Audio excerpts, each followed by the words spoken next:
Vážení fanúšikovia stolovej hry SMP Boys Rada Taktika, vítajte pri videonávode, v ktorom si vysvetlíme pravidlá, prípravu aj priebeh hry, aby váš herný zážitok mohol byť ničím nerušený a príjemný.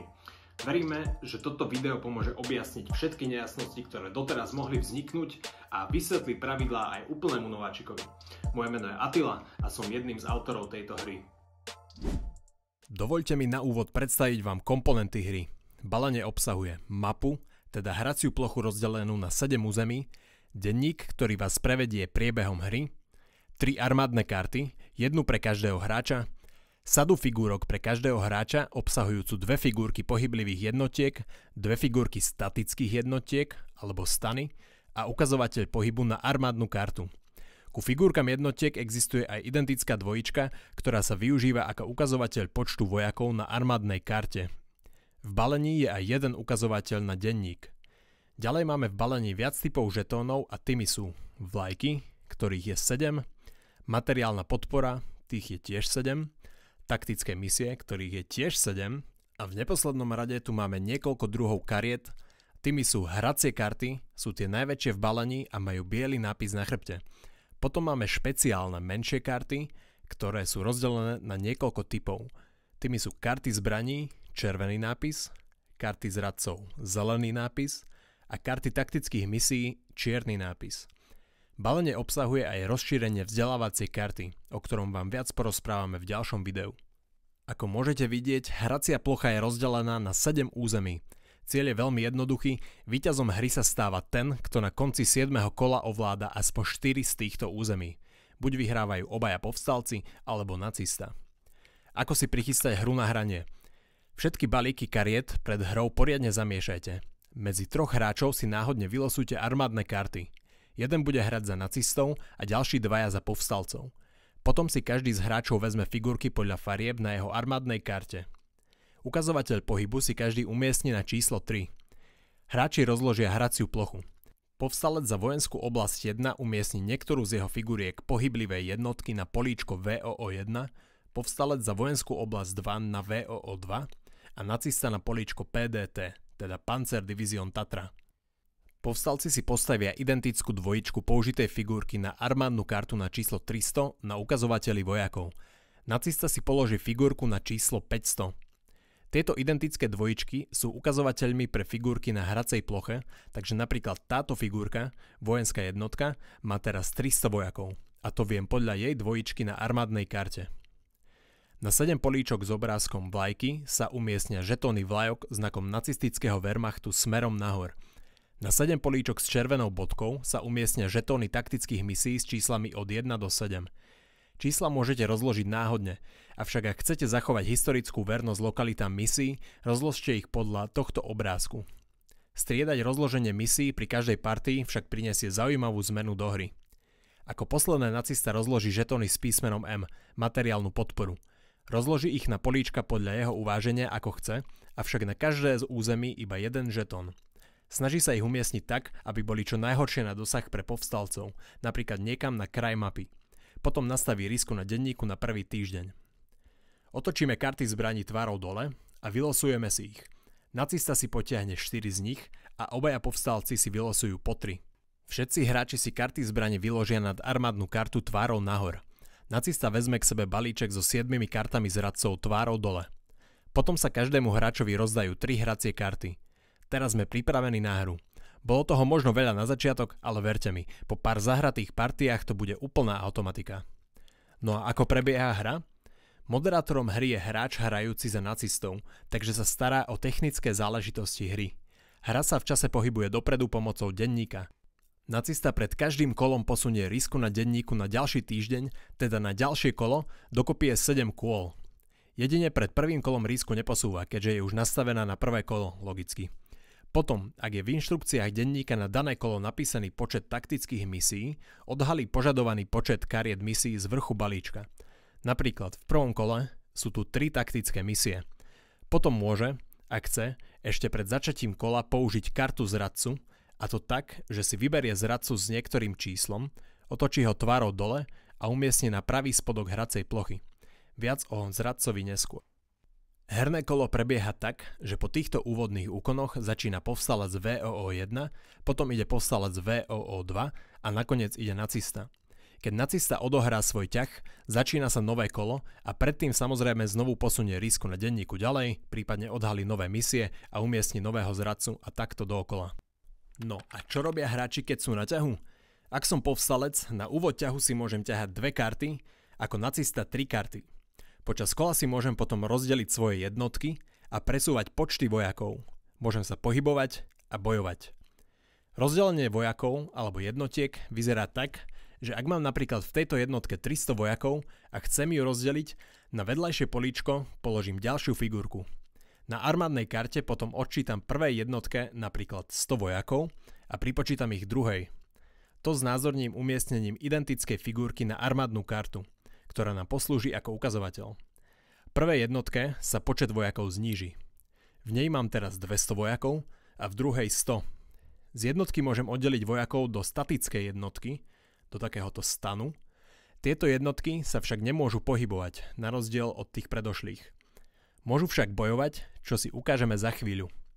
Ak niektorá naša pohyblivá jednotka zomrela a máme nevyužitú figurku, môžeme statickú jednotku zameniť za pohyblivú. Ak som s mojou modrou figurkou vedľa červenej figurky, teda vedľa jednotky druhého povstalca, môžeme si presunúť ľubovoľný počet vojakov, hracích kariet či zbraní a takto môžeme spolupracovať. A ako teda vyzerá pohyb po mape? Po mape sa za jeden ťah môžeme s jednotkou posunúť o toľko prepojených políčok, koľko ukazuje náš ukazovateľ pohybu. Napríklad, ak mám pohyb na 3, tak sa môžem pohnúť takto o 3 prepojené políčka. O 3 políčka sa môžem pohnúť s oboma pohyblivými jednotkami. Na každom políčku na mape môže stať len jedna figurka, čo znamená nemôžem takto prechádzať cez políčko, kde stojí iná figurka. A to ani keby bola druhá figurka tiež moja. Okrem toho sa môžeme počas ťahu pohybovať aj iným spôsobom. Môžeme zahrať hraciu kartu nejakého vozidla odhodením do odhadzovacieho balíčka. To urobíme tak, že ak stojím na políčku, kde je mesto, alebo je prepojené cestou, touto červenou čiarou môžem sa presunúť do najbližšieho mesta jedným alebo druhým smerom. Tu opäť platí, ak na ceste stojí iná figurka, nemôžem tadiaľ prejsť, dojdem maximálne na políčko pred ňou. Pohyb autom môžem aj prerušiť, presunúť sa pešo, zahrať nejaké karty a ak sa viem v rámci svojho kreditu pohybu ešte vrátiť na to isté políčko na ceste, kde som cestu prerušil, a to ešte v tomto ťahu, môžem dokončiť jazdu vozidlom, ktorú som prerušil. Ak stojím na políčku s letiskom, môžem zahrať kartu paraskupina a presunúť sa na akékoľvek políčko na mape. Okrem toho v denníku v niektorých kolách premávajú isté vlakové spojenia. To znamená, že napríklad v druhom týždni, teda druhom kole, sa môžem raz za kolo jednosmerne presunúť vlakom medzi mestami Nitra, Zvolen, Banská Bystrica a Brezno. Môžem prejsť z hociktorého z týchto miest do iného z nich na tejto trati. Platí, že vlak môžu v jednom kole využiť obidve pohyblivé jednotky. A asi si kladete otázku, ako sa môže zvýšiť kredit pohybu počas hry. Ak počas ťahu nepoužijeme žiadne vozidlo, paraskupinu ani vlak, pohyb sa nám zvýši automaticky na konci ťahu o 1. Ak niečo z toho použijeme, pohyb sa nám nezvyšuje. No a na čo sa vlastne pohybovať po mape? Na začiatku hry každé územie ovláda nacista. Povstalci chcú tieto územia dobiť. Na to najprv potrebujú plniť taktické misie. V praxi to vyzerá takto. Napríklad v prvom kole sa odhalili 3 taktické misie. To znamená, že tieto 3 misie je možné splniť ako povstalec. Rozhodnem sa ísť splniť misiu číslo 3, nazývanú munícia. Potrebujem sa dostať na políčko so žetónom číslo 3. Keď tam stojím s mojou figurkou, odhodím kartu munícia do odhadzovacieho balíčku. Misia je týmto splnená a odkladám žetón mimo hru. Ak tam nacista náhodou mal v tomto kole umiestneného zradcu, odhalí zradcu a misia zostáva nesplnená. Môžem ju splniť až v ďalšom kole. Predpokladajme však teraz, že zradca tam nebol a misiu sme splnili. To znamená, že územie je už možné dobiť povstalcami, teda už sa dá otočiť vlajka. V tomto aj akomkoľvek inom kole to môže spraviť hociktorý povstalec. Územie sa dobíja tak, že niektorou figurkou jednotky sa presuniem na vlajku a vtedy ju otáčam. Po otočení vlajky povstalcom pridáva nacista ktorejkoľvek zo svojich jednotiek 100 vojakov. Takže v krátkosti to zhrniem, povstalci potrebujú na každom území najprv splniť taktickú misiu a až potom môžu toto územie dobíjať otáčaním vlajky. A aká je úloha nacistu v tomto všetkom? Okrem umiestňovania zradcov na taktické misie sa snaží chodiť na miesta taktických misií a vlajok a zabraňovať povstalcom vstupovať na políčka, aby sa im nedarilo plniť misie a dobíjať územia. Môže na to samozrejme využívať aj umiestňovanie statických jednotiek na políčka. Ak na vlajke dobitej povstalcami neskôr nikto nestojí, môže nacista na ňu prísť a tým znovu územie dobiť. Povstalci môžu územie dobiť znovu naspäť a takto na striedačku s nacistami dookola. Avšak vždy, keď povstalci územie dobijú, nacista pridá niektorej zo svojich jednotiek 100 vojakov. Čo sa stane, ak sa stretnú jednotky povstalcov a nacistov? Môžu rozpútať boj. A na to využívajú svoje karty zbraní vylosované na začiatku. Bojovanie prebieha tak, že hráč, ktorý je na ťahu, môže začať útok na protivnícke jednotky. Ak som napríklad povstalec VOO1, som na ťahu a postavím sa na políčko vedľa nacistickej jednotky, môžem zahrať kartu munícia a vybrať si, ktorou zbraňou zaútočím.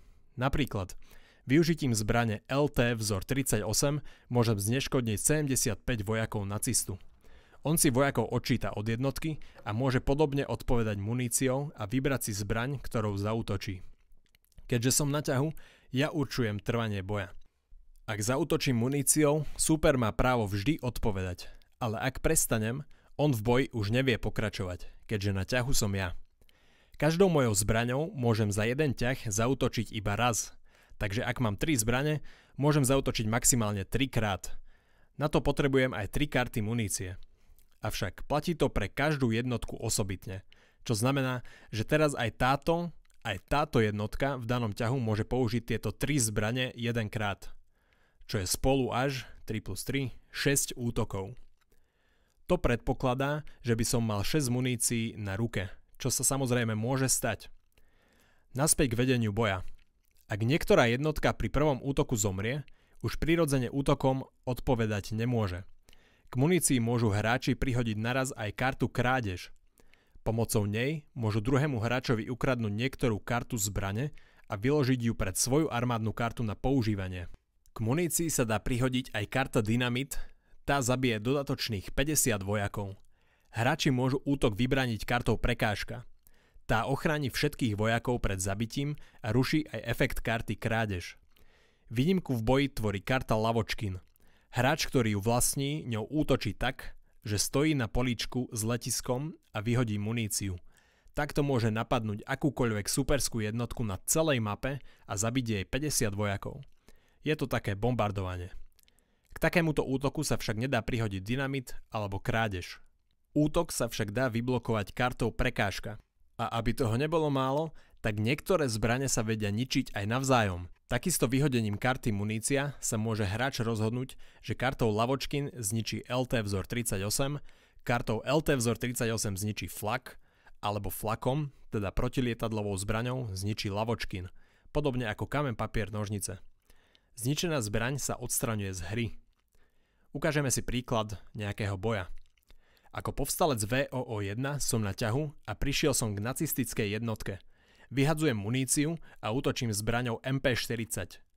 Nacista si odčítava od jednotky 25 vojakov. Nacista odpovedá vyhodením karty munícia a útočí zbraňom M1A1. Ja, povstalec, si odčítam 50 vojakov od jednotky. Rozhodol som sa zase zaútočiť. Vyhadzujem muníciu, útočím zbraňou SGRV-34. Nacista by si mal odčítať 75 vojakov, avšak vyhadzuje kartu prekážka a tým celý útok zablokoval.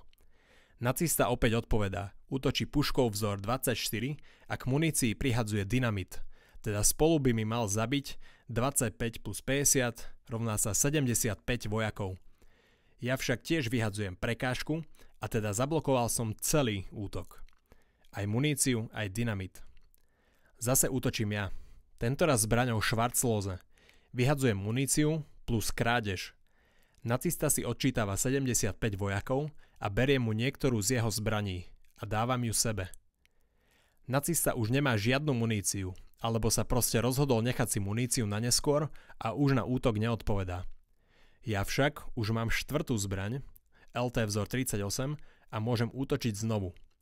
Vyhadzujem muníciu a nacista si odčítava ďalších 75 vojakov. Povstalci majú aj možnosť zbierať na mape materiálnu podporu.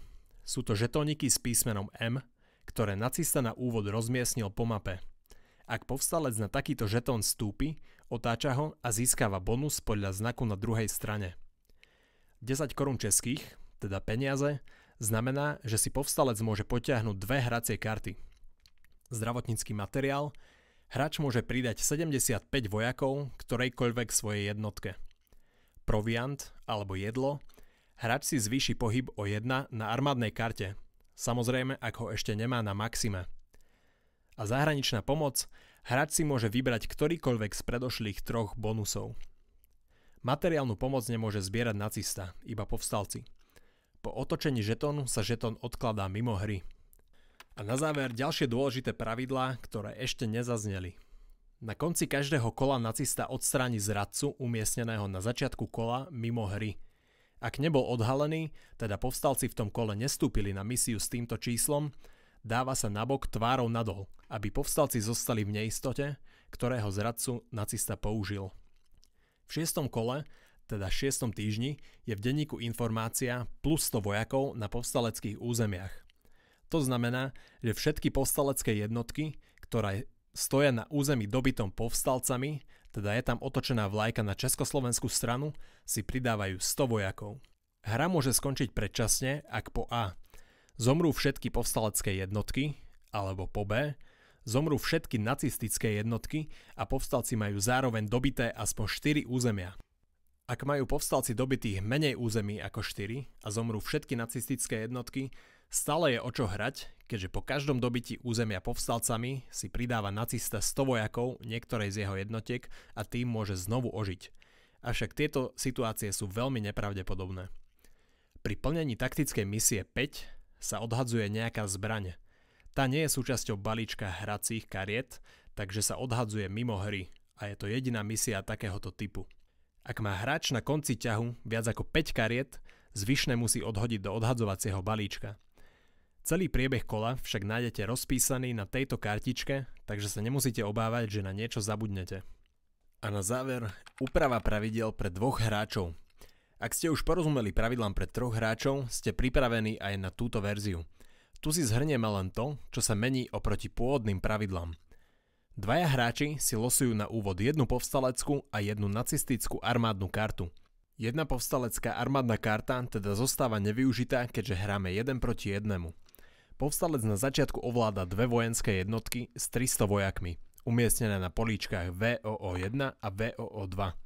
Počas hry má k dispozícii všetky figurky povstalcov s ich identickými dvojičkami, ktoré predstavujú ukazovatele, teda môže používať červenú aj modrú sadu figurok. Na začiatku hry pri losovaní zbraní si povstalec potiahne 6 zbraní a nacista 4. Počas kola si na svojom ťahu povstalec aj nacista ťahajú po 3 karty. Nacista v tejto verzii hry pri dobití niektorého územia povstalcami pridáva niektorej svojej jednotke len 50 vojakov a nie 100. Toto je z pohľadu pravidiel všetko, avšak na konci brožúrky nájdete vysvetlenie taktických misií, teda skutočné príbehy, ktoré sa za misiami ukrývajú. Na chrbte brožúrky je mapa dôležitých bojov SMP, ktoré sú vyznačené písmenami. Ku každému nájdete v brožúrke stručný opis. O rozšírení vzdelávacej karty vám porozprávame v ďalšom videu. A teraz sme pripravení konečne na hru. Ak máte nejaké nápady, môžete pravidlá hry dotvoriť podľa seba, avšak vždy si ich vopred ujasnite so svojimi spoluhráčmi. V prípade nejakých nejasností, otázok alebo postrehov alebo momentov, ktoré sa vám v hre veľmi páčia, nám prosím napíšte komentár a na otázky veľmi radi odpovieme. Toto boli pravidlá stolovej hry SMP Boys Rada Taktika. Verím, že ste si video užili. Sledujte nás pre ďalšie videá o hre na našich kanáloch. Prajem príjemný deň a veľa dobrých herných zážitkov.